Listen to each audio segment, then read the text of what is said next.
More than 6 hours after it crashed, a plane is removed from the side of the busy highway in Bowie, Maryland. 3 people in the plane were inside it when it crashed. All were injured.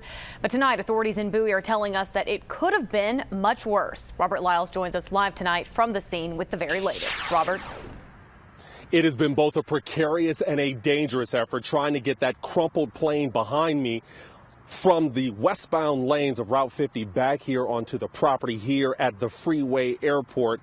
In fact, take a look at this very dramatic video we shot less than an hour ago. A huge crane was brought in by the Maryland State Police. They first had to shut down the westbound lanes of Route 50, then the eastbound lanes as that plane dangled over the lanes of traffic. In the process, there was a pretty violent car crash. Ultimately, the plane made it back to the airport. It's now being turned over to the NTSB, and so are witness statements. And ABC7 spoke with some of those witnesses before they spoke with the authorities, and they tell a pretty compelling story of trying to save lives tonight. Right over my head. Like the police officer told me, he said if I was in an 18-wheeler, it took this right off. Cadero Jones held his breath as the now mangled Mooney single-engine plane swept across the top of his truck, nose diving into the emergency shoulder. But it was the cries from the plane's front seat passenger that sent him racing into the wreckage. He was just screaming and screaming and screaming, and we couldn't pull her out because we don't know what's actually wrong with us. Behind the yoke, the pilot badly injured. In the back seat, another man so shocked he kept repeating, I think both of my knees are busted open.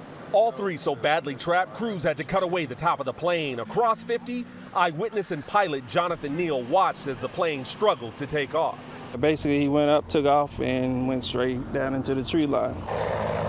Medevac choppers were on the scene in minutes, ferrying 2 of the worst injured to shock trauma. That shut down 50 in both directions. Horrible. This is worse than anything in the world. Snarling traffic for miles. This is the worst I've seen it in a long time. 50 was already choked with travelers returning from area beaches.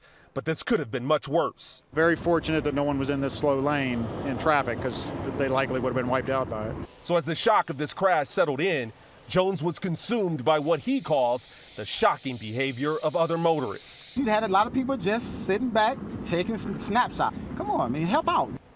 All 3 people on board what is now a shell of a plane are said to be in critical condition. One of them has life-threatening injuries. At this hour, authorities have not released their names. That is the latest live from Bowie. I'm Robert Lyles, ABC7 News.